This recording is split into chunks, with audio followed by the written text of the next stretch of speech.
우리는 말씀은 우리의 삶의 가장 중요한 이 가치관의 척도로 먼저 삼아야 될 것입니다. 그렇지 않다면 우리의 이 드리는 예배가 이 제자들의 지금 현재 본문에 나타나는 상태와 똑같을 것이기 때문입니다. 아무런 능력도 없고 결심하지만 아무 소용이 없는, 결코 자기의 그 결심을 지킬 수 없는 나약하고 하찮은 존재가 될 수밖에 없기 때문일 것입니다.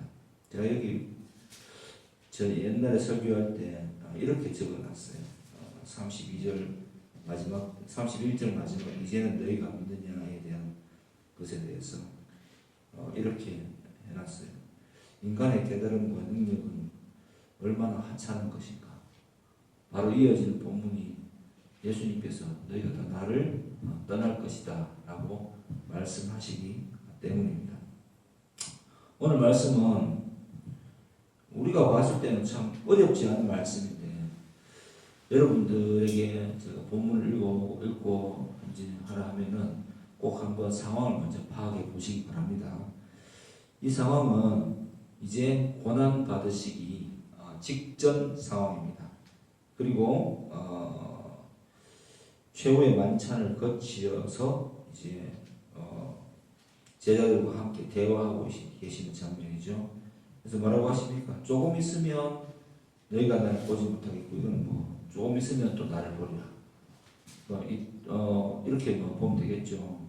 곧 내가 십자가에 달리겠고, 그때는 나를 보지 못하겠고, 3일 후에 부활 후에는 나를 보게 될 것이다.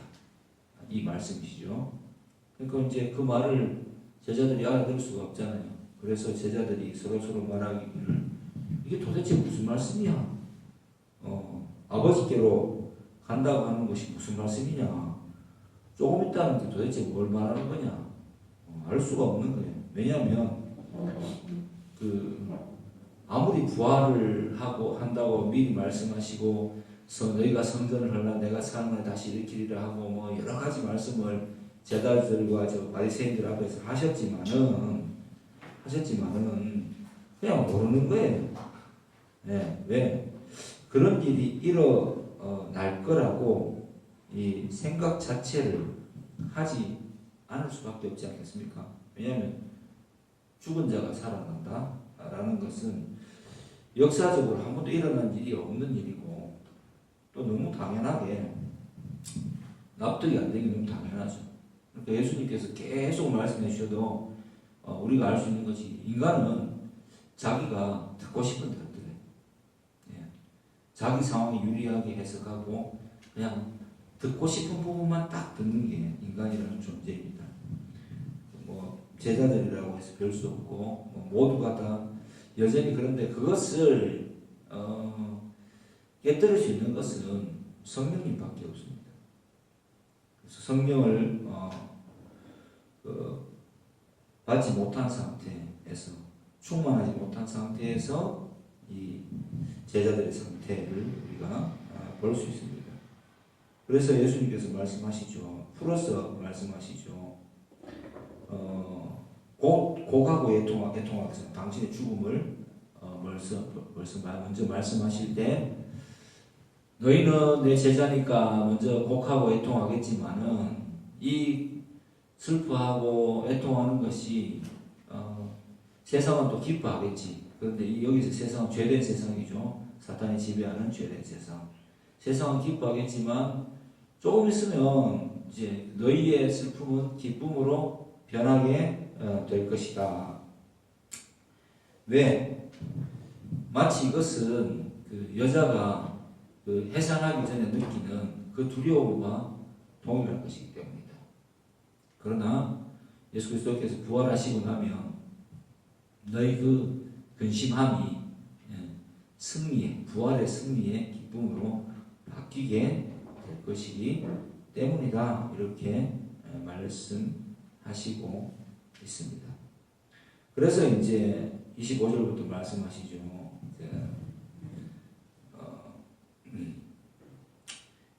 이것을 너희에게 비유로 일렀지만 다시는 이제 비유로 말씀하지 않겠다. 왜? 뭐에 대한 걸 아버지에 대한 것을 밝히 우리입니다.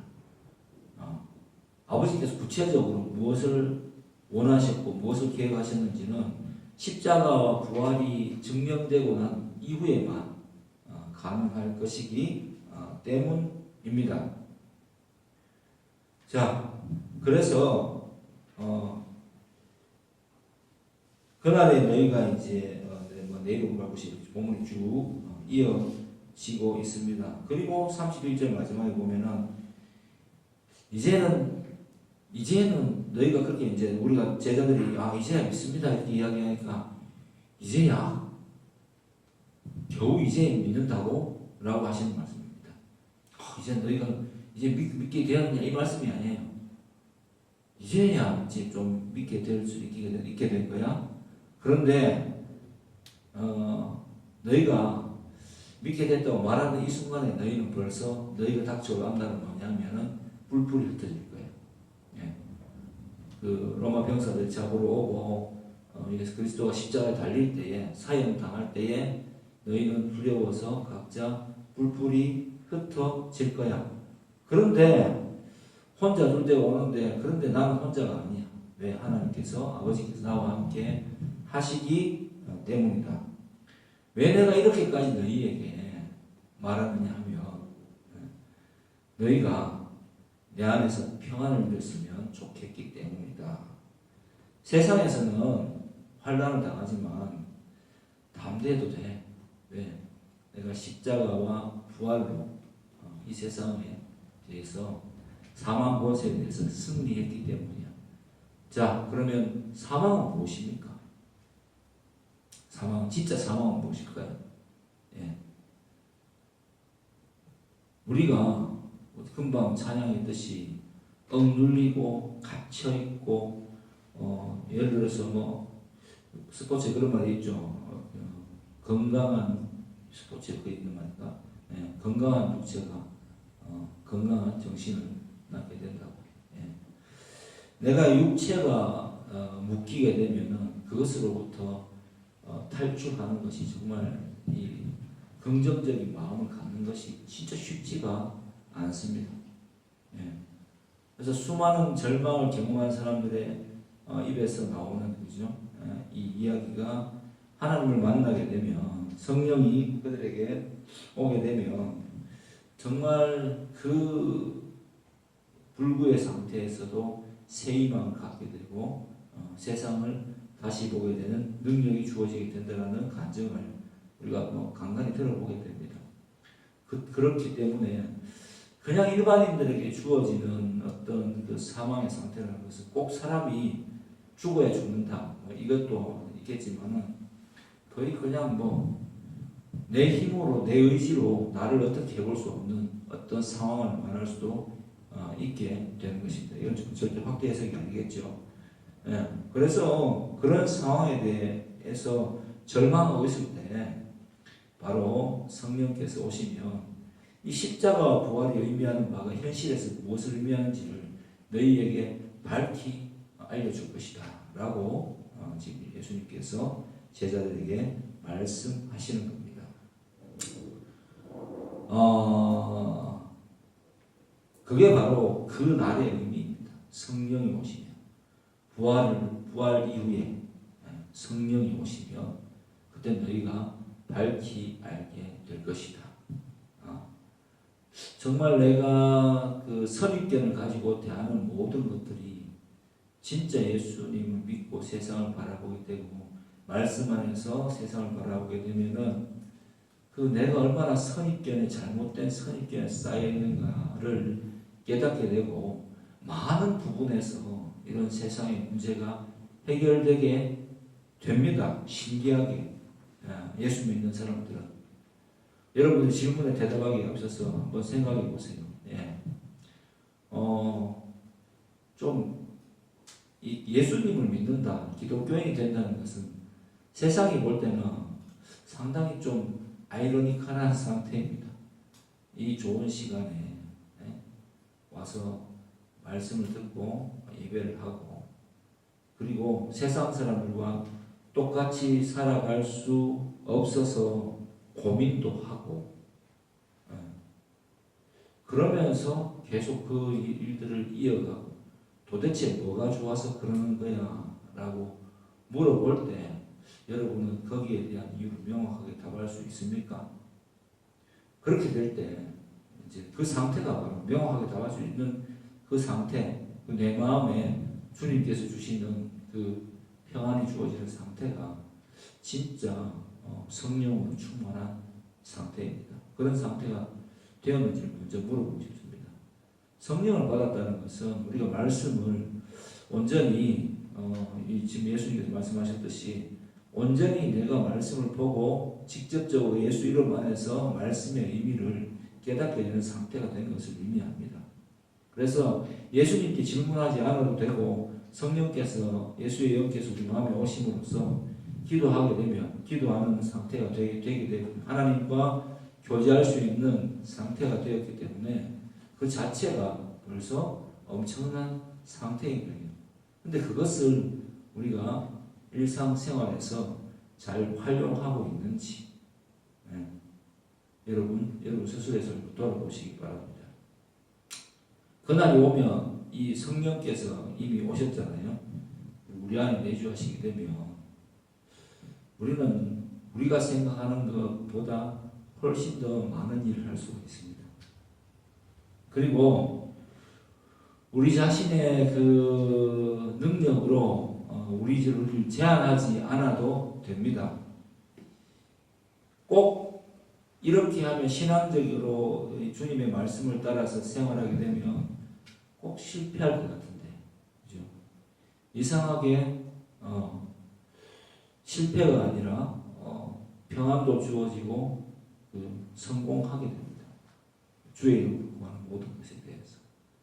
왜냐하면 우리의 인생은 우리가 많은 준비를 한다고 해서 성공하는 것도 아닌다는 것을 여러분 알지 않습니까? 극소수의 사람들만이, 그죠? 성공합니다. 준비해서. 그래서 그 사람들 뭐라고 합니까? 운이 좋았다라는 말을 합니다. 운명이라는 말을 하지 않고 어쩌다 보니 내가 좋은 위치에 서게 되었다라는 말을 하면서 그렇게 자신의 닥친 행운에 대해서 즐기고 감사하게 생각하게 됩니다. 그러나 예수 믿는 사람은 그냥 운명이에요. 운명.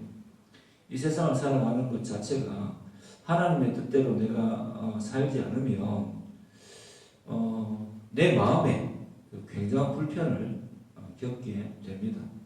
아닌 것 뻔히 알면서 자꾸 변명하게 돼요. 그리고 그 삶이 나아지지 않는 것에 대해서 다른 이유를 자꾸 대보지만 결국 신앙적으로 돌아와야 됩니다. 그렇다면 제일 중요한 것이 뭐겠어요? 신앙적이 되어야 되는 거죠. 신앙적이 된다는 것은 무엇입니까? 식사기도 잘하고 그런 게 신앙적이에요? 담배 안 피우고 술 안 마시고 그런 게 신앙적이에요? 그게 아니죠. 그게 아니라 근본적으로 예수님께서 기뻐하시는 내 모습은 어떤 모습인가를 말씀을 통해서 계속해서 연구하고 깨닫는 상태, 그걸 신앙적인 상태라고 합니다. 그게 안 되면 뭔가 많이 했는데 결론적으로 내 마음에 평화가 찾아오지 않아요. 뭔가 엄청난 일을 하고 있고 그 일에 대해서 집중하고 있는데 성공적인 삶이 스스로가 느끼기에도 주어지지 않습니다. 그게 바로 예수 믿는 상태입니다. 예수님이 주권자가 되는데 내가 예수님의 그 주권을 마음대로 활용하지 못하는 상태이기 때문에 그럴 수밖에 없는 것입니다. 그래서 예수님께서는 그날이 오면 이제 너희 기쁨이 충만하게 된다는 이 이야기는 하나님과 직접적인 교제하게 된 어떠한 상태에 대한 말씀을 하시는 거죠. 그렇게 되면 너희가 나의 십자가와 부활의 그 담긴 의미를 알게 될 것이고 너희는 결국 모든 너희의 인생의 문제에 대해서 승리하게 될 거야 라고 제자들에게 말씀하시는 장면일 것입니다. 실제로 사도행전에서 보면 제자들이 성령을 받고 그 일에 대해서 완전히 자신의 인생을 새롭게 바라보는 계기가 되게 되죠. 그리고 심지어는 사도행전 11장에 가면은 10장에 가면 이방인들에게도 성령이 주어지는 걸 보고 나서는 통상적으로 자기들도 유대인들이잖아요. 거부해야 되는데 이 사건에 대해서 하나님의 어떤 그 시각으로 이 사건을 말씀의 시각으로 바라보게 됩니다. 요엘서의 말씀이 이루어졌다. 혹은 출애굽기에서 인구 조사를 할 때에 이 뭐라고 해야 되겠습니까? 이방인들도 할례를 받은 이방인도 유대인으로 포함됐다라는 뭐 여러 가지 사건들을 떠올리게 되면서 예루살렘 교회에 보고하게 됩니다. 이방인들은 예수를 믿게 되면 안 되지 않나요? 라고 하는 게 아니라 성령을 받는 것이 잘못됐지 않나요? 라고 하는 것이 아니라 그 사건이 이루어지는 것에 굉장히 놀라고 또 기뻐하며 예루살렘 교회에 보고하게 됩니다. 이것도 하나님 하십니다. 이렇게 말씀을 하게 됩니다. 그러니까 상태가 바뀐 거죠. 사건을 다르게 바라보는 겁니다. 자, 이제 질문으로 넘어가서 먼저 첫 번째 질문. 예수님께서 27절에 너희가 나를 사랑하고 또 내가 하나님께로부터 온 것을 믿었기 때문이라고 말씀하셨는데 이번 본문 초반에 보면 제자들이 아직 예수님의 말씀을 제대로 이해를 못한 것처럼 보였는데 제자들이 내가 아버지께로 가기 때문에 라는 말과 27절 말씀의 마지막에 내가 하나님께로부터 온 것을 믿었기 때문이다 하신 것이 그냥 제자들을 사랑해서 말씀을 이렇게 해주신 것인지 아니면 정말 제자들이 제대로 믿고 있어서 그런지 의문점이 들었습니다. 이건 무슨 이야기냐면 정말 믿은 것이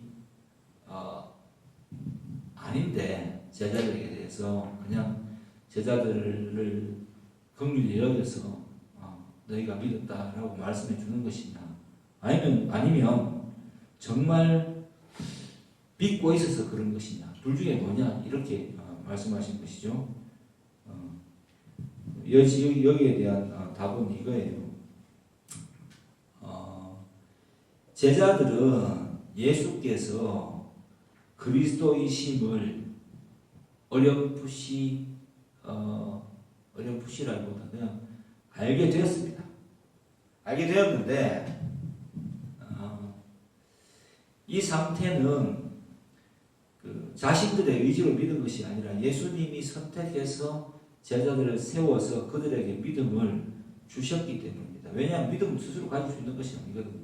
믿음은 하나님의 선물이기 때문에 믿음이 주어졌는데 이 제자들의 상태가 아직 십자가 부활도 경험하지 못했고 그리고 무엇보다도 성령이 오시지 않았기 때문에 이들은 주신 믿음이 불완전하다는 것이 아니라 상태가 믿음의 성숙도가 불완전하다는 이야기입니다. 불완전한 미성숙한 상태의 믿음입니다. 믿음인데 그래서 27절에서 너희가 이제는 내가 이렇게 말을 함으로써 이제 믿었기 때문에 아버지께로 온 줄을 믿었기 때문에 아버지께서 너희를 친히 사랑하신다는 것을 내가 알게 되었다. 다시 이렇게 말씀하십니다. 예. 그러니까 아버지가 사랑하시지 않으면 너희는 이 말을 할 수 없었을 거야 라는 이야기입니다. 예. 자, 그 다음 두 번째 예수님께서 반복적으로 우리에게 가르쳐 주시는 모습을 보며 예수님의 가르침을 성경으로 하나님을 믿어야 한다는 생각을 하였습니다. 그렇다면 다른 사람들에게 예수님의 가르침에 대하여 관심을 가지게 만드는 모든 일을 전도라고 할 수 있을까요? 이런 좀 본문에서 빚어지는 걸 수도 있겠고 이제 그런 질문이죠. 예수님께서 계속 제자들에게 말씀하시잖아요. 십자가와 부활에 대해서 계속 언급하시는데, 그럼 우리가 지금 이제 다른 사람들에게 예수님의 가르침에 대해서 관심을 가지게 만드는 모든 일이 전도가 될 수 있을까요? 그럴 수도 있고요, 아닐 수도 있는 게 어떤 사람이죠. 예를 들어서 뭐 도올이라는 김용옥이라는 철학자가 예수님에 대해서 그죠 관심을 가지게 만들 수 있잖아요. 예, 그 전도가 될까요?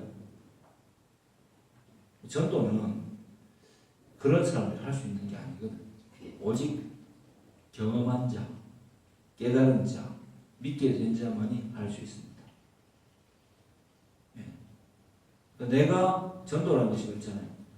내가 체험한 하나님이 말씀하신 하나님이다 라는 것, 그리고 이 말씀하신 하나님의 그 가치관대로 내가 살고 있다는 것을 타인들에게 이제 깨달은 부분을 밝혀낼 수밖에 없는 거잖아요. 그냥 지식적으로 뭐 예수라는 사람이 있었어요.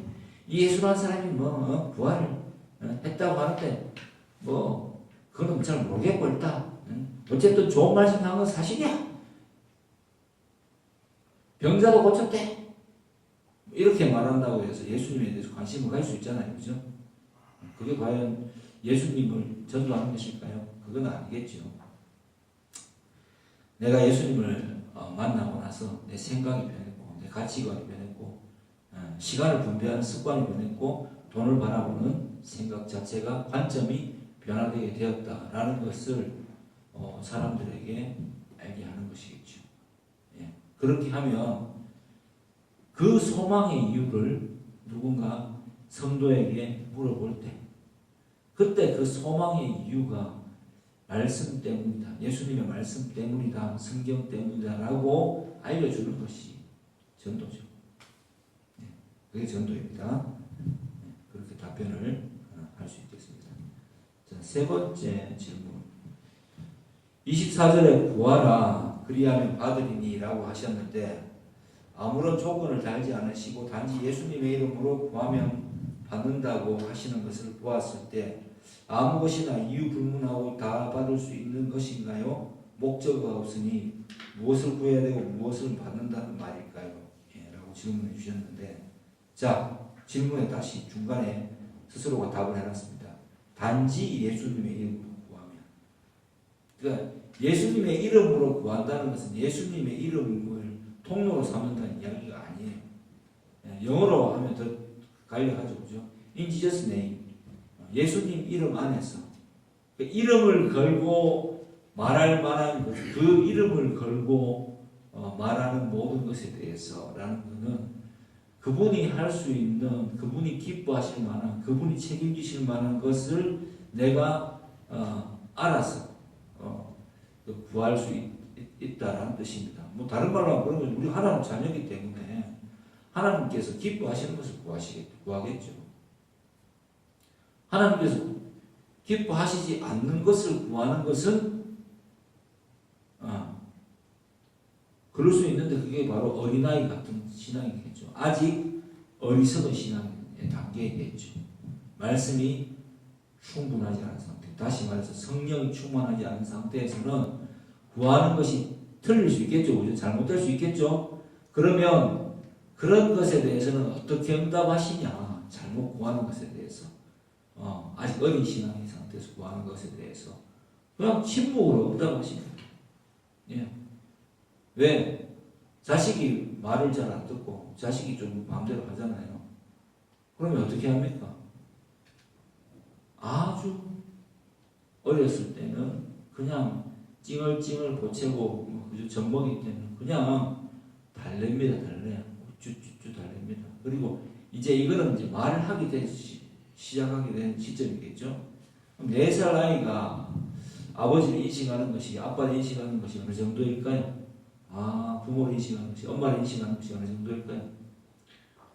부모란 존재는 되게 커 보이고 내가 원하는 것을 다 들어주는 존재인데 가끔 내가 너무 심하게 찡얼대면 거기에 대해서는 응징이 온다. 요 정도의 상태 아니겠습니까? 그죠? 내 사랑이가 우리 부모님은 지금 4년 동안 나를 낳으시고 길러주시면서 뭐 너무너무 고생하셨어. 그렇기 때문에 나는 우리 부모님에게 크면 클수록 잘할 거야 라는 마음을 품는, 그죠? 부모에 대한 정확한 그 정체성 혹은 뭐 인식을 가진 그런 4살짜리 아이는 없을 겁니다. 그러면 그 신앙은 그러면 그 사람은 아버지의 자녀가 아닌가요? 부모의 자녀가 아닌 상태입니까? 아니죠. 자녀는 맞죠. 그 집에 태어났으니까. 제자들의 상태 그런 거죠. 그래서 이제 뭐 사춘기 소년 같은 상태 아니겠습니까? 예. 와, 우리가 정말 이렇게 그 사춘기 소년들처럼 중고등학생들처럼 우리가 예수라는 분을 알게 됐는데 이분 대단한 분이야. 우와, 대박 진짜 멋있어. 이렇게 막 말하는 그런 상태겠죠. 근데 이 멋있어 보이는 분이 자꾸 죽는다는 이야기를 하는 거야. 어떻게 하지? 어떻게 하지? 이렇게 되겠죠. 어떻게 하면 될까? 그렇게 하는데 그분이 말씀하시는 거예요. 괜찮아, 걱정하지 마. 내가 지금 죽는 것처럼 보이지 쉽게 죽지 않아. 죽어서도 죽게 되더라도 다시 살아날 거야 라고 말했을 때 그러면 사춘기 소년들이 우리 부모님 어떻게 라고 하겠습니까? 인간이라는 존재가 나 어떻게 하지? 이렇게 하겠습니까? 놀랍게도 나는 어떻게 하지? 라고 생각한답니다. 난 어떡하지? 부모님의 상태에 대해서 걱정할 수 있는 거는 지가 부모가 되고 오거나, 이 말을 기독교적 도입해보면 뭡니까? 내가 전도를 해서 열매를 맺어보거나, 타인을 이제 사랑하게 되고 타인의 아픔에 대해서 공감하게 되고 그 사람을 위해서 뭔가를 하고 열정을 불사르고 뭔가를 하고 이렇게 하게 된 상태가 되었을 때, 베풀 줄 아는 상태가 되었을 때, 그때야말로 비로소 부모님의 마음을 조금씩 이해해 가게 되죠. 그걸 전문 용어로 철든다라고 합니다. 그죠? 예. 신앙은 이렇게 자라가는 상태가 되겠죠. 그러면 예수님 이름 안에서 우리가 구하는 모든 것들이 사실은 응답받는 게 맞겠죠? 목적어가 필요가 없는 거예요. 아이 때는 아이답게 응답을 해줄 것이고, 소년이 되었을 때는 소년의 그 신앙에 맞게 응답하실 것입니다. 그리고 점점 더 이 아이가 성숙해 가면 자꾸 뭘 믿고 맡기겠죠. 그죠? 자녀라도 그냥 자녀가 아니에요. 나이가 들고 뭔가 이제 성년으로 접어들어서 20세가 넘어가고 나서 이 자녀가 뭔가 이렇게 능력을 보여주고 뭔가 마땅히 할 수 있는 그런 것들을 연구하고 스스로가 성숙한 모습을 보일 때 어떻게 합니까? 뭐 아버지가 많은 것들을 맡기게 되고 지켜보게 되죠. 그리고 그 자녀를 귀하게 사용하게 되죠. 누구를 위해서? 아버지를 위해서? 오늘 본문에 답이 나와 있잖아요. 내가 이것을 너희에게 이름은 너희로 세상에서 평안을 누리게 하려 함이라. 이 모든 것들이 아버지를 위해서 하는 것이 아니라 자녀를 위해서 아버지가 준비하고 응답해 주시는 것들이죠. 그러니까 모든 기도는, 성도가 하는 기도는 응답받습니다. 다만 응답이 이루어지고 있는데 우리가 다만 우리의 신앙 상태에 따라서 때로는 침묵으로 응답받게 될 것이고, 때로는 뭐 구하는 것이 하나님의 뜻 안에 딱 있기 때문에 진짜 말 그대로 즉각적으로 응답을 받게 되겠죠. 그러면 즉각적인 응답을 받고 정말 기쁨의 그 신앙생활을 하려면 어떻게 하면 되겠습니까? 아버지의 마음, 아는 것이 중요하겠죠. 그래서 이 기독교가 위대한 거예요. 아버지의 마음을 보통 천지신명이라 이런 거죠. 이런 것들, 그 자연신을 믿는 사람들은 그걸 모르기 때문에 막 때를 써야 됩니다. 매뉴얼이 없단 말이지. 그래서 뭐 매뉴얼을 또 이제 무당들이 만들잖아요. 심청이 공양미 300석을 용왕에게 바쳐라. 그러면 신목사 눈되게 될 것이다. 목숨의 대가를 요구하는 나름의 그 자연신론이라고 어떤 그 보상의 신 어떤 그런 것들을 내세우고 매뉴얼을 주게 되는데 기독교는 어때요? 매뉴얼이 너무 디테일해. 너무 디테일하니까 어떻게 합니까, 여러분들이? 말씀을 복잡하게 생각하고 아니죠. 지금 이제 제가 여러분들에게 본문을 보고 질문을 달아주세요라고 하는 이유도 뭐겠습니까? 제가 그걸 못해서 그럴까요? 아닙니다. 여러분의 신앙을 자라게 해주기 위해서입니다. 요한복음을 읽으면요, 요즘은 그냥 네이버에 검색해서 챗GPT에 물어봐도 돼요. 요한복음이 배경에 대해서 알려주셔야 되고, 진짜 손안에 든 것으로 모든 것을 할 수 있다고. 이게 여러분들의 인생을 결정짓는 가장 중요한 요소라고 빨리 깨달아야 돼요. 진심으로 깨달아야 돼요. 못 깨달으면 빙빙 돌아가게 되고요. 못 깨달으면 맨날 그 사춘기 소년처럼 뭔가 좀 알게 돼서 의시됐다가 또 뭔가 또 좀 안 되고 푹 죽었다가 이런 삶을 계속 반복적으로 되풀이하게 됩니다. 성숙한 자의 삶을 그 참 기쁨을 누리지 못해요. 그러니까 내가 원하는 그 기도의 응답의 기쁨을 누리지를 못한다고. 그게 바로 이 기도 응답의 비밀인 것입니다. 자, 그럼 들어보니까 내가 결국은 다 깨닫고 내가 뭔가 만든 상태가 되어야 되는 것이 그런 거네요. 맞습니다. 신분을 우리에게 허락해 주셨잖아요. 예? 보혈의 공로로 우리를 거듭나게 해주셨잖아요. 그러면 우리는 신분을 얻게 되었습니다.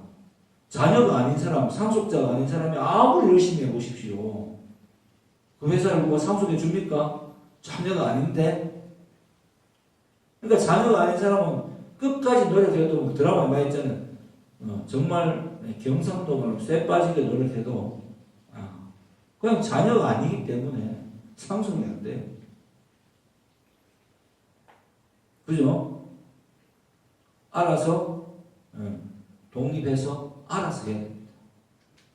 그 회사를 나가서 자기가 창업하지 않는 이상은 그거를 상속받을 수가 없어요.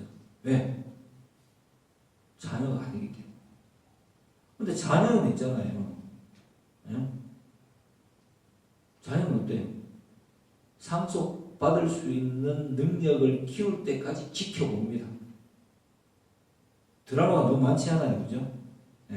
유학도 보내보고, 별짓을 다 합니다.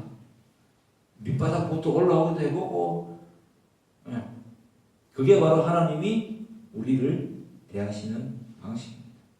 왜? 우리는 하나님의 자녀이기 때문에. 그래서 빨리 매뉴얼을 숙지를 해야 돼요.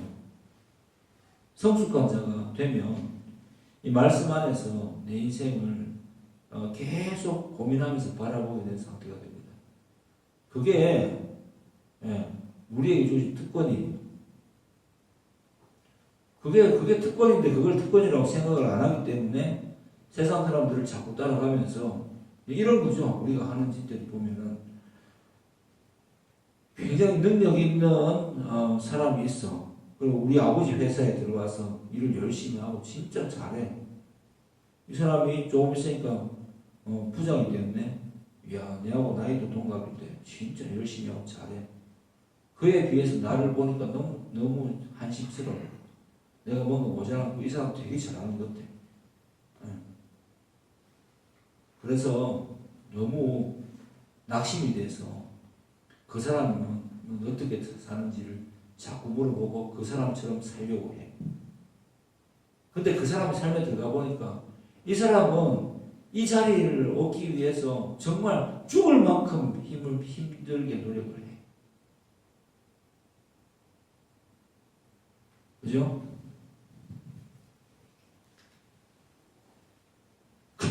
그러니까 그런 모습을 바라보는 아버지 입장에서는 어떻게 했어요? 넌 지금 그거 할 때가 아니야. 너는 그런 걱정 안 해도 돼. 네가 정신만 차리기만 한다면, 네가 다른 사람보다 고속 승진도 할 거고 모든 내 기업을 너에게 물려줘서 너로 하여금 이 회사를 운영하게 할 거야. 라고 말씀 안 하시겠습니까? 그게 바로 하나님께서 우리를 대하시는 자세입니다. 자, 다음 질문 25절 말씀. 때가 이르면 비유로 말씀하시지 않는다 하셨는데 왜 예수님은 비유로 말씀하셨을까요? 왜 때가 이르면 비유로 말씀하지 않는다 하셨을까요? 때가 이르기 전에는 예수님께 직접 물어봐야 됐었고 직접 물어보셔서 직접적인 대답을 하면 십자가와 부활 사건이 아직 일어나지 않은 상태에서 내가 십자가에 달릴 것이야 라고 하니까 제자들이 앞에 어떻게 반응했습니까? 와, 우리 어떻게 해요? 이렇게 반응하잖아요. 내가 부활할 거야 이렇게 이야기하니까 뭐라고 하십니까? 뭐라고 합니까 제자들이? 다시 볼 거야 이렇게 이야기하니까 에이 무슨 말도 안 되는 소리라고 그죠? 하잖아요. 그리고 실질적으로 밝히 일러줬는데 어떤 사태가 일어났어요? 어떤 사태가? 로마 병정들이 닥치니까 다 도망가 버렸어. 그래서 이때는 어떤 때입니까? 성령이 우리 마음에 오신 때겠죠. 그날이 온 거죠. 그때가 되면은 직접적으로 깨닫게 해주시고 그거를 그 의미를 깨닫게 되는 거지. 정확하게 무엇인지 의미를 깨닫게 되고 거기에 대한 그 주어진 믿음에 대해서 반응하는 성숙한 상태가 된 거지. 그래서 더 이상 비유로 말씀하시지 않아도 되는 상태. 그게 바로 성령 강림 사건입니다. 그래서 우리는 지금은 성령의 시대에 살고 있습니다. 성령께서 우리 마음에 오셨고 그 성령께서 말씀을 통해서 계속 우리에게 말씀하시고 싶어 하십니다. 근데 우리가 성령을 거부할 수 있는 방법이 있어요. 기도하지 않으면 거부합니다. 말씀 보지 않으면 거부할 수 있습니다. 내 생각만 하면 거부하십니다. 그러면 성령께서 우리 안에서 탄식하시죠. 그리고 그 사람은 어떻게 될까요? 선택을 받은 하나님 아버지의 관점에서 선택을 받은 그 사람의 마음은 어떻게 될까요? 그 사람은 어떻게 될까요? 계속 거부하고 계속 지조대로 살면은 자기가 생각하는 그 결과를 평안없음을 이 세상 속에서 체험하게 됩니다. 인생 인생 채찍과 사람 막대기로 그죠? 징계를 받게 되겠죠. 지 맘대로 사니까. 그러다가 어떻게 됩니까? 낙심하고 부서지고 완전히 아웃됐을 때 말할 수 없는 탄식으로 친히 강구하시는 성령님의 음성을 듣고 회심하게 되고 그리고 그때부터 다시 그때부터 비로소 신앙의 성장을 이루게 되겠죠. 기도와 말씀으로. 기도와 말씀밖에 없다라는 말을 여러분들 되게 막 그냥 이렇게 뭐라고 해야 됩니까? 도구마? 하나의 어떤 어떤 거부할 수 없는 어떤 신적 명령 비슷하게 이렇게만 받아들이고 그냥 그런 게 있다라고 생각하고 거기에 대한 참된 의미를 돌아보지 않는데 기도와 말씀이 없으면요 우리의 신앙은 헛것입니다. 계속 어린아이 상태에 머물 수밖에 없어요. 신분은 얻었는데 좀 죄송한 이야기지만 정신 박약 상태로 평생을 살게 되는 것과 똑같은 상태로 살아가게 됩니다. 자라지 않아요. 정신이 자라지 않으니까 신체는 멀쩡한데 나이는 들어가는데 점점 더 답답한 그 외골수의 상태가 되고 참 여유가 없는 상태가 되고 고린도전서에 표현하자면 이제 그때가 되면 사람들이 자신을 긍휼하게 여기고 자긍하며 교만하며 몹쓸 것에 대해서 탐욕을 부리고 세상을 바라보면서 서로를 향해서 음욕이 부릴듯하게 일어나고 뭐 그런 상태로 자기가 살아가게 되는 것입니다. 그게 바로 신분을 받았지만 철없는 예수 믿는 자의 상태입니다. 마지막 질문 33절에서 내가 세상을 이겼노라 라 하시는데 여기서 세상을 이겼다라는 것을 제자들에게 어떤 의미로 하신 말씀인가요? 금방 말씀했듯이 여기서 세상은 죄된 세상입니다. 사탄의 지배를 받는 세상, 사망의 권세가 누르는 세상, 그 세상을 이겼다라고 말씀하십니다. 근데 아직 이게 이제 그 완료형인데 헬라어로 보면은 아직 결과가 나타나지 않은 상태입니다. 십자가도 안 일어나고 부활도 안 일어난 상태인데 이렇게 선언을 하세요.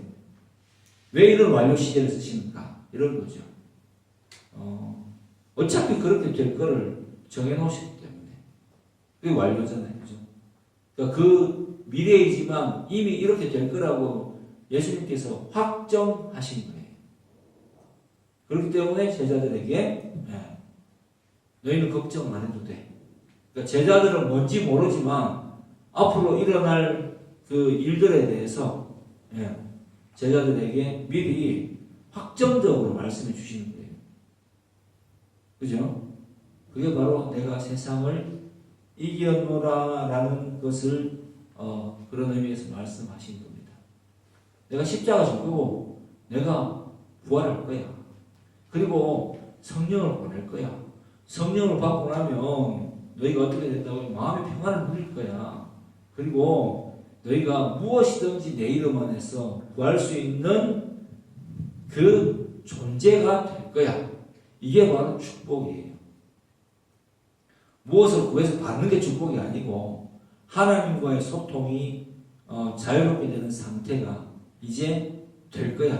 그게 내가 십자가를 지고 부활하고 승천하는 이유야. 라고 말씀하시는 겁니다. 그래서 여기 보면 유난히 이제 완료 시제가 많이 나와요. 승리했다, 이겼다. 이런 말씀이 아니에 대해서 완료로 말씀하신다. 완료형으로. 완료가 뭡니까? 다 됐다는 얘기죠. 끝났다. 이런 건 어떨 때 쓸 수 있습니까? 절대로 바뀌지 않을 정해놓은 상태에 대해서. 우리는 함부로 인간의 입장에서는 참 함부로 쓰기 힘든 말이잖아요. 모든 것이 불확실성의 시대니까. 불확실하니까. 그런데 이건 누구만 쓸 수 있느냐? 하나님만이 쓸 수 있는 단어인 것 같아요. 가장 확정적으로. 이겼다. 끝났다. 너희 인생은 이제 성공적인 거야. 성공했어. 나랑 소통할 수 있게 된 한 라인이 생긴 자체가 성공한 거야. 자, 그럼 여기서 축복은 무엇입니까? 우리가 예수를 믿음으로써 하나님과 직접적으로 교제할 수 있는 상태가 되었다는 것이 여기에서 가장 큰 축복이에요. 그래서 아까 24절로 돌아가서 너희는 이제 무엇이든지 구하라라고 말씀하시는 겁니다. 이미 구하라. 그 기쁨을 빼앗을 자가 없을 것이고 그리하면 받을 것이다. 너희 기쁨이 충만할 거야. 라고 말씀하시는 것입니다. 자, 그날을 지금 우리는 살고 있습니까? 아니면 살고 있다는 것도 모르고 계셨습니까? 오늘 우리가 성령이 오셨는데 찬양 불렀잖아요. 진짜 우리에게 이 일이 이루어졌습니다. 우리는 예언이 성취된 시대에, 그죠? 첫 번째 예언이 성취된 시대에 살고 있습니다. 십자가 부활의 사건이 역사적으로 일어났고, 그리고 성령이 오신 상태에서 그리스도의 재림을 기다리는 상태로 살고 있습니다. 그날이 왔다고요.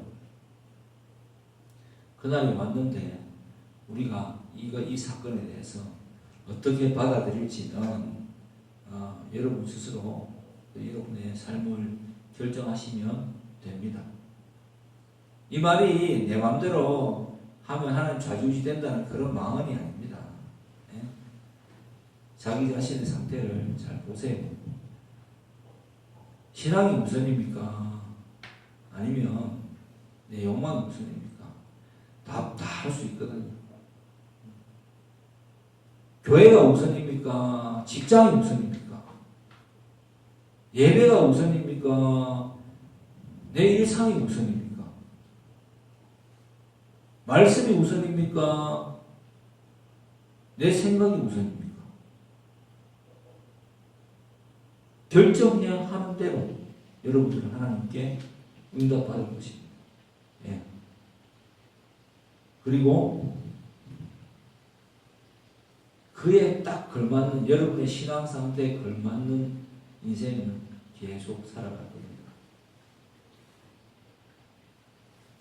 너희는 뱀처럼 지혜롭고 비둘기처럼 순결하라 라고 예수님께서 제자들에게 말씀하셨습니다. 예. 뱀처럼 지혜롭라고 말씀하셨어요. 뱀처럼. 정말 세심하게 이 상황을 주시하는 능력이 필요하고, 그리고 나를 내 신분에 맞게 나를 살 수 있도록 하는 결단이 필요한, 그게 바로 여러분의 상태일 것입니다. 여러분들이 모두가 다 진짜 신분에 걸맞는 생각을 하고 상황에 걸맞는 하나님의 그 응답을 깨닫고 그 응답에 반응하며 좀 기쁘게 사는 저와 여러분 되기를 주의 이름으로 축복합니다. 아멘.